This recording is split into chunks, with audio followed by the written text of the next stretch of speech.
नमस्कार, आप देख रहे हैं CWB हिंदी न्यूज।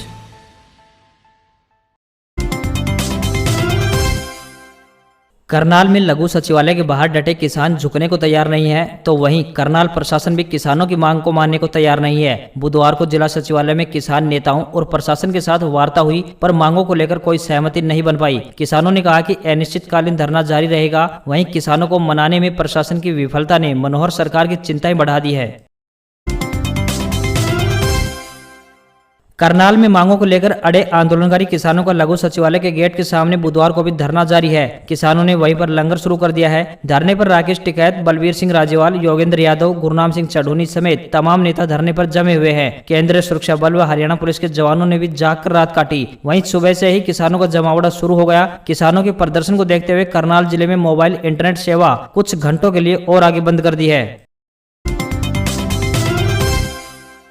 बुधवार को हरियाणा विद्यालय शिक्षा बोर्ड द्वारा 53वें वार्षिक दिवस पर आयोजित अमृत महोत्सव पर board chairman doctor Jagbir Singh ने कहा कि इस बार हरियाणा विद्यालय शिक्षा बोर्ड 8वीं की परीक्षा लेने जा रहा है। शिक्षा बोर्ड 15 दिन में सभी परीक्षा के आयोजन की तैयारियां पूरी कर लेगा। अब तक यह परीक्षा स्कूल स्तर पर होती थी, यहाँ तक कि 8वीं तक कोई भी बच्चा फेल नहीं किया जाता था, परंतु इस बार बोर्ड 8वीं कक्षा की परीक्षा लेगा।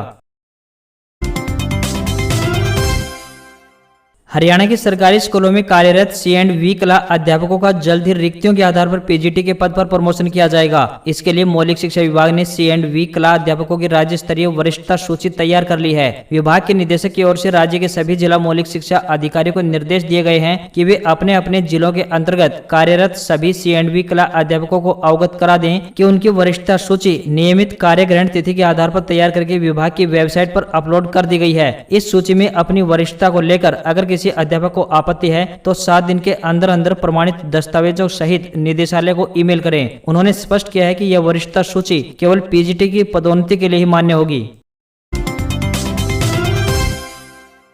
अब ऑनलाइन बनेंगे दिव्यांगजनों के प्रमाण पत्र, नहीं काटने पड़ेंगे कार्यालयों के चक्कर। दिव्यांगजनों को प्रमाण पत्र बनवाने के लिए अब कार्यालयों के चक्कर नहीं काटने पड़ेंगे। सरकार ने इनकी समस्या को ध्यान में रखते हुए अब दिव्यांगजनों के प्रमाण पत्र ऑनलाइन बनाने के आदेश दिए हैं। अब दिव्यांगता का प्रमाण पत्र बनवाने के लिए कोई भी व्यक्ति किसी भी अटल सेवा केंद्र या नागरिक अस्पताल से अपना ऑनलाइन फॉर्म आवेदन कर सकेगा। ऑनलाइन आवेदन के आधार पर ही उसकी सभी प्रकार के दस्तावेजों की जाँच करते हुए संबंधित विभाग द्वारा उसे दिव्यांगता का प्रमाण पत्र जारी कर दिया जाएगा। ऑनलाइन होने से जहां प्रमाण पत्र कंप्यूटराइज्ड होगा तो वहीं इसमें किसी भी प्रकार की छेड़छाड़ नहीं की जा सकेगी। गौरतलब है कि सरकार द्वारा 60 या इससे अधिक प्रतिशत दिव्यांग को 2500 रुपए प्रति माह पेंशन दी जा रही है। यही नहीं, दिव्यांग व्यक्तियों को नौकरी व फ्री बस पास की सुविधा भी दी जाती है। अंबाला उपायुक्त विक्रम सिंह ने बताया कि जिन किसानों ने फसल अवशेष प्रबंधन के तहत स्ट्रा बेलर द्वारा पराली से गांठ बनाने का काम करेंगे, उन्हें कृषि एवं किसान कल्याण विभाग द्वारा प्रोत्साहन के रूप में 50 रुपए प्रति क्विंटल या 20 क्विंटल प्रति एकड़ पर 1000 रुपए प्रोत्साहन राशि दी जाएगी। पराली का सही उपयोग होने से आगजनी की घटनाओं में भी कमी होगी। हरियाणा सरकार की इस पहल से किसानों का हौसला भी बढ़ेगा और आगजनी की घटनाओं को शून्य करने में भी सहायता मिलेगी। इसके लिए विभागीय पोर्टल पर किसानों द्वारा पंजीकरण किया जाना है। उत्तर प्रदेश में होने वाले विधानसभा चुनाव यानी असेंबली इलेक्शंस को लेकर राजनीतिक हलचल तेज हो गई है। सभी पार्टियां देश के सबसे बड़े राज्य में सत्ता पाने की जुगत में लग गई हैं। ऐसे में भाजपा ने भी यूपी में अपना दावेदारी को मजबूत करना शुरू कर दिया है। इसी के साथ भाजपा के राष्ट्रीय अध्यक्ष JP नड्डा ने उत्तर प्रदेश विधानसभा चुनाव के लिए प्रभारी और सह प्रभारी की घोषणा की है। इस लिस्ट में हरियाणा के पूर्व वित्त मंत्री कैप्टन अभिमन्यु को यूपी की कमान संभालने की जिम्मेदारी दी गई है। भाजपा अध्यक्ष ने कैप्टन अभिमन्यु को सह प्रभारी बनाते हुए लिस्ट जारी की है। वहीं केंद्रीय मंत्री धर्मेंद्र प्रधान को उत्तर प्रदेश विधानसभा चुनाव के लिए प्रभारी नियुक्त किया गया है।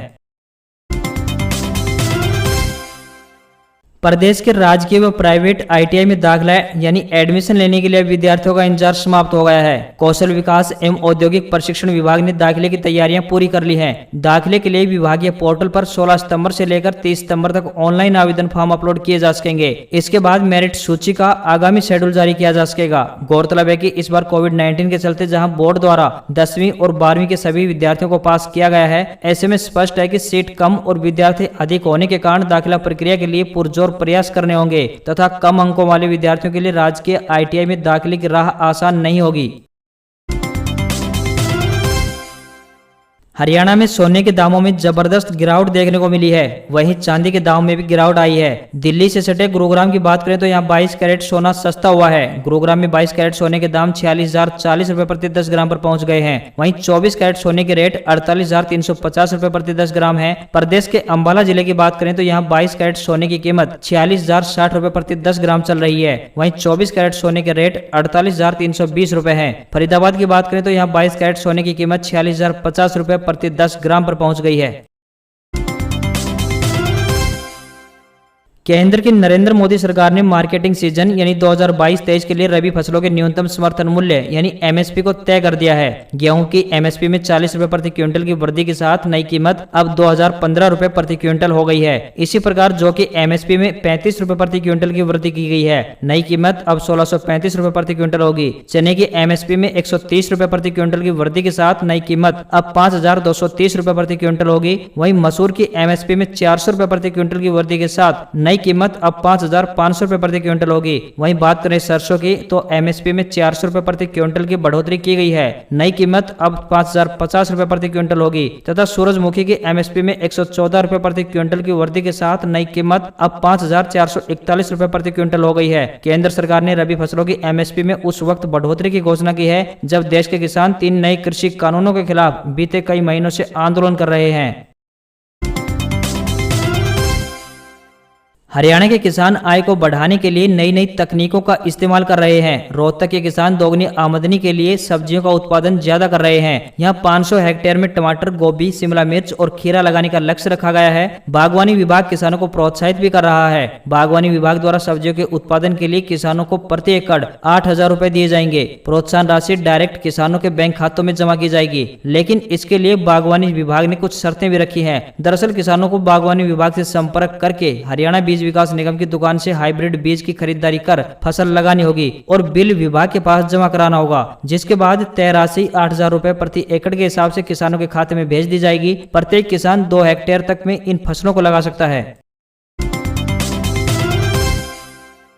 राजस्थान पुलिस में कांस्टेबल पदों पर भर्ती के लिए नोटिफिकेशन में बदलाव किए गए हैं। पहले इस भर्ती के लिए 8वीं पास उम्मीदवार भी पात्र थे, मगर अब कम से कम 10वीं पास उम्मीदवार ही कांस्टेबल भर्ती के लिए आवेदन कर सकते हैं। जो उम्मीदवार राजस्थान पुलिस में कांस्टेबल भर्ती के लिए आवेदन करना चाहते हैं वे नई जानकारी चेक करने के बाद ही अप्लाई करें। नोटिफिकेशन में बदलाव की जानकारी राजस्थान पुलिस ने ट्वीट के माध्यम से दी है। जिला पुलिस में कांस्टेबल पद के लिए न्यूनतम योग्यता 12वीं पास और आरएसी व एमबीसी बटालियन में कांस्टेबल पदों के लिए न्यूनतम योग्यता अब 10वीं पास हो गई है। 8वीं पास कैंडिडेट्स अब भर्ती के लिए अयोग्य माने जाएंगे। इसके अलावा साइबर क्राइम, सुरक्षा प्रबंधन, विधि, अपराध विज्ञान विषयों में डिग्री या डिप्लोमा धारकों को एवं एनसीसी होमगार्ड वालों को बोनस नंबर भी दिए जाएंगे। इसके अलावा एप्लीकेशन फीस में भी बढ़ोतरी की गई है। जनरल कैटेगरी के कैंडिडेट्स के लिए एप्लीकेशन फीस 400 रुपए से बढ़ाकर 500 रुपए कर दी गई है। वहीं रिजर्व कैटेगरी की बात करें तो कैंडिडेट्स को 400 रुपए आवेदन फीस देनी होगी, जो कि पहले 350 रुपए थी।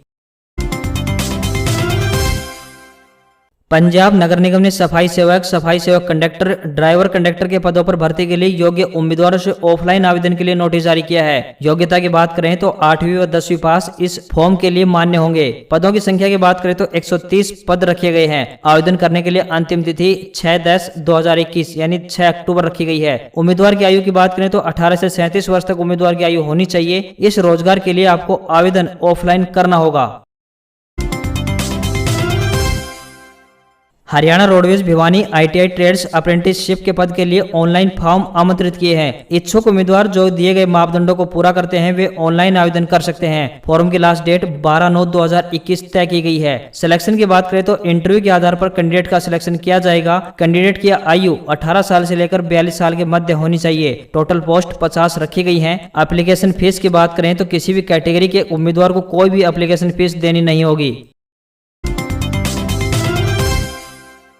एनडीए में लड़कियों की एंट्री पर ऐतिहासिक निर्णय। नेशनल डिफेंस एकेडमी की परीक्षा में अब लड़कियां भी हो सकेंगी शामिल। केंद्र ने सुप्रीम कोर्ट को फैसले की जानकारी दी। नेशनल डिफेंस एकेडमी यानी एनडीए और नेवल एकेडमी में लड़कियों की एंट्री का रास्ता साफ हो गया है। सरकार की तरफ से कोर्ट में उपस्थित एडिशनल सॉलिसिटर जनरल यानी ASG ऐश्वर्या भाटी ने बताया कि दोनों संस्थानों में महिला कैंडिडेट्स को दाखिला देने का फैसला ले लिया गया है। इसे अंतिम रूप देने का काम जारी है। सरकार की जानकारी देने के बाद जस्टिस SK कौल ने कहा कि हमें जानकर बेहद खुशी हुई है कि सशस्त्र बलों ने खुद महिलाओं को एनडीए में शामिल करने का फैसला किया है। इस साल एनडीए की 370 सीटों के लिए 4.5 लाख से ज्यादा अभ्यर्थी परीक्षा देने वाले हैं। पहले एनडीए की परीक्षा 5 सितंबर 2021 को होनी थी, लेकिन यूपीएससी ने इसे 24 नवंबर तक आगे बढ़ा दिया है।